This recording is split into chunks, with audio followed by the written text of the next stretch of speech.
So today we're interviewing Ashley Selmer. Am I saying that correctly? Yeah, you are. Okay, if you're listening to this, it's because it's for everybody. It's the podcast, and we'd like you to be a patron of the Patreon. I'm still getting used to those words. And to do that, go to patreon.com/ToussaintMorrison. If you don't know how to spell that, then that's just too bad. And you probably should just look at the title of this. But if you're watching and listening to this, thank you so much for being a patron. And thank you to Workhorse for letting us film here at After Hours. Let's get it started. Okay, so I reached out to you, and I saw on the message thing that we had said, like, you had reached out to me years back. Did I? You see that? I didn't. So, okay, this is what you had reached out to me, and what you said. You said, I have a bad memory. it's okay. I have a horrible memory. I don't even know how there's a connection there. Well, it's just on Facebook Messenger, so like it has like, you know, like the history. Yeah. Like, and if you go far enough back in Facebook Messenger, you're like, whoa, who was I? But you were like, hey, you're doing a show with Krista Rayford, somebody that I know. Can we do a show? And I was like, it's at Cause, like it's a super small venue. And I was like, there's no way that anybody would fit in there to do dance. Like you'd probably like hit a table and like break a glass. So I wanted to dance at your show. Something like that. Or like maybe Krista was playing. Maybe. And you wanted to dance? Yeah. Okay. So I'll have to go back and look. Now I'm very intrigued. Yeah, no, it's just like, hey, can we dance at that show? And I was like, this place is no like, room. if there's a fire in this place, everybody's gonna die. Like, there's no way. Good thing we didn't do that. Yeah, exactly. Yeah. So how long has SHAPESHIFT been together? And I'm curious, and once I saw that message, I was like, oh, was that SHAPESHIFT? Was it happening then? I think that was probably pre-SHAPESHIFT time. Okay. SHAPESHIFT's been around, let's see, 14, 15, 16, 17, 5 years? 5 years? Yeah. Okay. 5 years. So I still think we're in our baby stages, but we're progressing rather quickly, which is good news. But yeah, I danced professionally on my own prior to SHAPESHIFT, so that's probably what I was pursuing at that point. I hope so. Maybe. I mean, before you started like a dance troupe or dance crew? Company. Yeah. Company. Yeah. Before you started very dance company. Sophisticated. Yeah. We say company or collective. Okay. Yeah. What's the difference between company, collective, and crew? Just like what you're feeling. Yeah. Crew is like, I always refer to crew as just sort of very competitive. And we are competitive in nature, I think, as dancers, but our company is just all about performance. Okay. So there's no competitions that SHAPESHIFT would enter in? Not yet. Yeah. It's not in the plans. We wouldn't turn it down, but it's not necessarily our mission. Okay. Yeah. What is the mission? The mission. Our mission is really to utilize hip-hop dance forms and put them out into the universe in a positive way, kind of change the way that it's seen. So we utilize hip-hop and contemporary dance to tell stories. And those stories are kind of layers of different topics that folks can relate to. So sexual identity, discrimination, love and loss. Our mission is to send those messages out into the world by utilizing by way of hip-hop and contemporary dance. And who does the storytelling or the primary choreography? Choreographing. Who primarily works with that? So I have a creative team that consists of myself and two other, I call them my brothers, Alan Muir and Corey Bozeman, both from the Twin Cities area. So myself and the creative team, we create all the choreography for our shows. Okay. And then by way of collaboration, we have 13 company members in the group.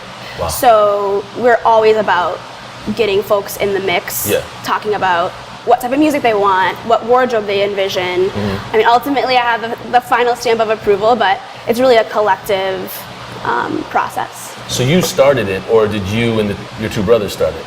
I started it. So I started it in 2013, and it was actually really just a bunch of dancers that teamed up to create a one-time show for the community. For the community? Which community? Just the Minneapolis, Minnesota community. Like anybody that wanted to come out. Was it at like the old Intermediate Arts or? No, we actually performed at the New Century Theater, which is part of the Hennepin Theater Trust Org. And it's in the, it's a. Where is that? It's a very secret spot. It's, now I'm blanking. City Center building. Oh, okay. It's right across from a Starbucks, if that's a good reference. Well, yeah, for City you. Center, yeah. Oh, I know where that is. Yeah. So it's a tiny little theater. The show was called SHAPESHIFT. Yeah. And we sold the tiny little spot out, and it seemed to resonate with people, and they said, you guys should make this a company. So now it's a company. So rewinding all the way back, like when you were, 5, 10, sometime in between there. Sure. Was there a time, or even before that, when you dance really resonated with you? Or there was a point where there was like a buzz moment where you were like, oh wow, this is it. Yeah. Everybody says that there's a moment where it kind of was like, I want to do that. Yeah. What was that moment for you, if at all? That moment. Well, I always, since I was little, in the back, I always tell the story, in the back seat, in the car seat of the back of my parents' van, my dad would take me to dance classes in North Minneapolis, and the only way he would get me there is telling me that I could get a chocolate frosty at Wendy's next door if I went. And so that was really the reason why I went. And then I realized I was kind of natural at it. But I'd always bop my head in the car seat and kind of have this natural sense of rhythm. Yeah. And would make up as I got older, would make up dances in my living room. And then I turned complete tomboy for whatever reason. I don't know why. I played soccer, I played basketball. And then it was a moment on the soccer field when I realized I was out there dancing instead of paying attention and participating. Oh. And from that day on, I was it's a wrap. yeah. I sat my parents down and I was like, this hoop thing, this soccer thing is not for me. I want to dance. Is that the soccer field, the Minneapolis North High School soccer field? No, I think I was on a Golden Valley Parks and Rec team or something. So you went to high school out in the burbs, but you lived in the north side? I grew up in Golden Valley. Yes. Started dance in North Minneapolis, just kind of close by. Okay. And then I grew up going to school under the Hopkins School District. So I graduated from Hopkins. Did they have a dance program there as well? No dance program. I did consider going to an arts high school, but I stayed in the Hopkins School District, and I was part of the dance team. Captain of the dance team, so yeah. Captain of the dance team. Oh, yeah, all right. So that was kind of my jam for a while. I have a few questions about that because I had some friends at the University of Minnesota that were on the dance team a long time ago. And they had won nationals, and they were pretty proud of it, and they were pretty happy about it. Sure. And I remember one woman saying, yeah, but I'm way out of here next year. I can't do this shit anymore. Yeah. I was like, huh? Yeah. And it kind of shook me because I'd always wanted to go to state or to nationals or regionals, in track or something like that. And then to hear somebody be like, no, I'm retired. I'm good. Nationals is I'm done. done. Yeah. How tough is not only dance on your body, but if you're not vibing with the coach or a leader, how much does dance weather your mind? Yeah, no, it's definitely, I think everyone always focuses on the physical, memorizing routines and staying, as healthy as possible because your body is your tool. But a lot of it is mental because it's wearing, it's draining. And if you're not focused, well, with the dance team thing, you're working with others. So, it's that engagement of constantly being on a team and having to... It's like a family? It's like a family, yeah, absolutely. Dance team for me was more so where I started to just bond with people in high school and kind of develop a sense of self. But it wasn't until I went to college for dance, and when I was in a dance program that I felt like I established who I was as an artist. Oh. And I'm not going to speak for other dancers from dance teams, but I think there's a sense of you're there to match everyone else in the company. I don't think it's really an individual growth experience to discover what you do as an artist. So for people watching that don't know, the difference between really any dance, what is the difference between SHAPESHIFT and maybe a dance team or a dance line? Sure. So SHAPESHIFT is kind of in a nutshell, we're a theatrical storytelling dance company. So we are creating productions that really take you through a storytelling journey, where there's no dialogue, there's no singing, so I can't sing. So we use our movement to express just lots of different ideas and thoughts and things that are happening in the world. And so for us, it's a really extravagant theatrical experience. And I think in a dance team sense, you're going out there to compete, you're going out there to look unified, and it's usually like one piece, one track of music. Yeah, and it's kind of everybody almost like... Yeah, super in sync and almost seems super military unified. a little bit, It is. if you think about it, Yeah, and I think when you experience a SHAPESHIFT theatrical show, it really is an experience, and what you really see are individual movers, but then the way that we engage with each other and emphasize the acting part, I think it just expresses something different. When you talk about telling a story, I immediately think of a music video by Flying Lotus, and I forget the name of the dancer, but he's amazing, and it looks like everything is going in reverse, and he goes from getting shot. Is it a church? Is there a church scene? No. Okay. No. I mean, to me, I think it's one of the most amazing music videos and short films that I've ever seen. Like it's silent films. But I think his name was P or Streets, or I forget the name, but I'll look it up later. But he goes from getting shot to, like, they basically go in reverse all the way to when he gets in the car that he got out of and got shot. And I'd never seen anything do that to me through dance before. Sure. When was the first time that you experienced that, if at all? Like somebody like you experienced like a human body telling a story through dance. No, I have a really vivid memory of that. One of the first off-Broadway shows I saw here in the Twin Cities was called Moving Out. Billy Joel music, no dialogue, all storytelling. But the Billy Joel lyrics are playing over it? Yes. Okay. Yeah. So okay. And it's kind of this sort of military relationship, romance show. And I just remember, I think it was at Orpheum. I think that's correct. And I just remember being like very captivated by like movement alone. And I was like, wow, like the power of movement. You know, who knew it really could say all of these different things in all of these different ways. And that's kind of what triggered me to want to do more storytelling elements to what I do. How tough is it to do dances full time? It's tough. Why? It's tough because you don't make money. The projects are few and far between, so you have to be a go-getter, you have to create the work, you have to be networking. It's a very just like stay on your grind sort of thing. And I think a lot of people underestimate the work that dancers put in. Why? I just think they're not informed about the work, about the art, about the process. Okay, how does somebody get informed? We tell them. I can tell you right now. Yeah, I mean, I think that spans across a lot of different, forms. I think it goes into maybe a not lot of even art, different, like tipping or just, like, when somebody goes to like something at Mixed Blood, I think it's like radical, whatever it is, but people just don't donate at the door. They're just like, it's free, okay. They just walk exactly. up I mean, that goes for a lot of things, but. Exactly. Appreciation for, anything. What would people need to know, or, I mean, like, I guess that conversation actually has a fault in and of itself, like trying to say why people need to, give credibility to dance.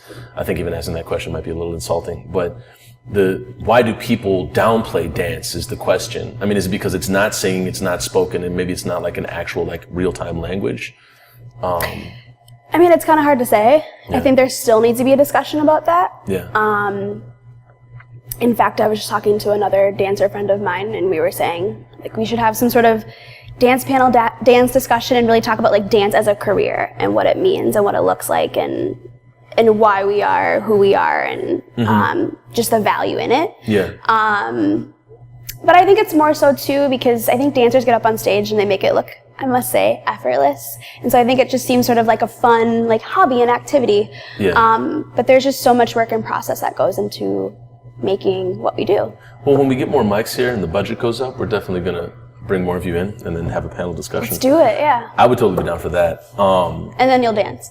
I'll try. Okay. I'll try. I recently had an experience and it was effing tough. Like tough? It kicked the shit out of me, What was it? I was with John Mark. It was for a music video of mine. I know John Mark. We were just working and like everybody showed up and I was just like, oh my God, I'm terrified now. Like I've been to many auditions. I've done like spoken word in front of like random people, like, like white people I've never met in front of me. And it's, it's been terrifying. And that was like up there is like scarier than like anything. I was like, oh my God. Like it just, I don't know. I think the relationship with your body, all of a sudden you realize you're like, I don't really have a relationship I thought I had. Yeah, it's a very vulnerable art. For sure. So touching on that. Yeah. Here's where I'm at. And maybe you can, because we have to wrap this up in a little bit because hair has to split. But maybe you can riff on this. The second you said it's a vulnerable art, I think about hip hop and being raised in rap and also being raised in gymnastics as well. Gymnastics, if you fell, you just be ripped to shreds by your coaches. Yeah. In rap, you get laughed at or you get boo-hooed and then people kind of pick you back up. There's not a lot of vulnerability in rap. I mean, if anything, it's like toxic masculinity. Not all of it is, but it's almost like this facade. Totally. What is it in dance about vulnerability? Do you have to access it to be a good dancer? And can you be a great dancer without, or maybe just having like a facade?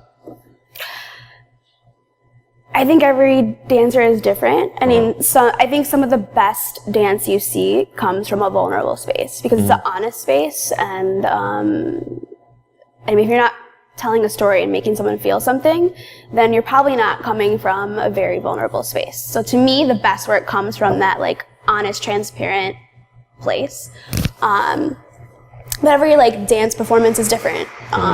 You can absolutely hop on stage and kind of fake it till you make it, or just do it because you love it, and it doesn't need to come from like a deep part of who you are. But it's almost like musical, like dance is like, hey, like it's a total facade. It's like we're happy right now. Yeah, and transforming into someone that you aren't is an escape for people too. So I think sometimes you want to get up on stage and not really tap into like the realness that is happening in your life. You want to become a different character, and that too is kind of what SHAPESHIFT does as well. Is we kind of also take not only from our own experiences, but we try to put ourselves into a situation that maybe we've never been in, and kind of lean into it that way too. So as we semi-wrap up, two things. One, do you ever check in with yourself when you're not willing to be vulnerable on stage? And are there ever moments that you have now as a person that is the leader of a dance company, collective, and are there ever moments that you have now where you're not willing to be vulnerable, and why? There's absolutely moments where I'm not willing to be vulnerable, and that's just because I'm not ready to feel that thing in the moment and in front of others. So I think, and dancers are some of the most self-reflecting, kind of centered beings, I think, because we come from a space of like having to use our entire body. So I reflect on that all the time, and I'm pretty hard on myself if I'm not really coming from an honest space, but sometimes you just got to do what you got to do. And for other people that are dancers out that may be watching this right now or listening to this, are you doing dance full time right now? Yes, I am actually. This is the first year that I am fully freelancing as a choreographer for Broadway, children's company, various projects within the city, and then I run my company full time. Was there a point between being full time and not being full time that you were like, yep. Okay. What was the dialogue in your head that you had to tell yourself before you made the jump? Were there other people you had to block out and be like, I can't listen to you? Yeah, I was a very crabby person, but I tried to stay positive. It's definitely like it's a lot of self-talk, but it's also a lot of like talking to others too, to kind of navigate where you are and where you're going, and to just keep persevering and staying patient. Did you base the decision off of others or yourself or both? A bit of both. Okay. I think having a support system and putting self-care first is how I got through, like realizing I'm in the right space, but also just staying true to who I am, what I want. So where can people check out work? Or, I mean, I'm assuming that the live venue is like the venue you prefer people to experience this, right? Absolutely, yeah. Well, where can people check out like future dates for SHAPESHIFT? I mean, obviously this will come out before any dates that are coming out right now, but if people want to keep up with the company, where can they find you? Sure. So we're shapeshiftmpls.com. SHAPESHIFT MPLS is also our like social media platforms. If you're... And it's totally spelled out. It's not like any like vowels cut out or anything like that. SHAPESHIFT as it sounds, and then MPLS. Okay, got it. So not the full Minneapolis. dances. Okay. If you're in the Indianapolis area, we have a show in September, early weekend in September. And then if you're in Pennsylvania area in November, we'll be there performing. So my goodness, we'll you're all definitely over be the doing place. some traveling, and folks can start to see what Minnesota dancers are all about. Yeah. Okay, and people can check, like, basically, and you usually do shows in Minneapolis as well. Absolutely. Yeah, we want to make it really special. We haven't done one here for a long time. We've done a bit of commercial work, kind of commercial dance industry work. We did stuff for the Super Bowl. We did the Prince tribute concert at one point. But we haven't had a SHAPESHIFT theatrical production for a while now, because we've been fortunately traveling. But we're hoping to do one in the new year, so they should look out for that online. When I go to the gym and I see Nate and he's going to inform me of it, I'm going to hopefully be able to make it. So yeah. He'll get after you, yeah. Yeah, well, thank you so much for the time. I know you're busy in between rehearsals and everything, and we hope to talk to you again. For sure. Thanks for having me. Cheers.